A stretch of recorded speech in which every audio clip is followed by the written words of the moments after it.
Welcome viewers, প্রতিদিনের মতো আজও চলে এসেছে আমার লাঞ্চের থালি নিয়ে। আজকে লাঞ্চে নিয়েছি সাদা ভাত, নিয়েছি পেঁয়াজ, শসা ও গাজর স্যালাড হিসেবে। প্রথম পাতে খাওয়ার জন্য নিয়েছি উচ্ছে ও আলু সেদ্ধ, যেটা আমি কাঁচা তেল ও কাঁচা নুন দিয়ে মেখেছি।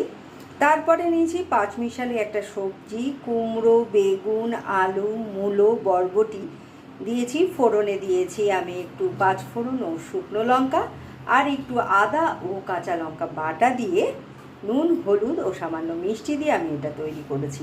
তার সাথে খাওয়ার জন্য নিয়েছি কাঁচা মুগ ডাল, যেটা আমি জিরে ও শুকনো লঙ্কা ফোড়ন দিয়ে রান্না করেছি। তারপরে নিয়েছি কচু আলু দিয়ে কই মাছের ঝোল। এটার রেসিপি আপনারা আমার চ্যানেলে পেয়ে যাবেন। আর শেষ পাতে নিয়েছি টক দই। তো কেমন লাগলো আপনাদের আমার এই লাঞ্চের থালিটা? ভালো লাগলে লাইক, শেয়ার এবং সাবস্ক্রাইব করবেন।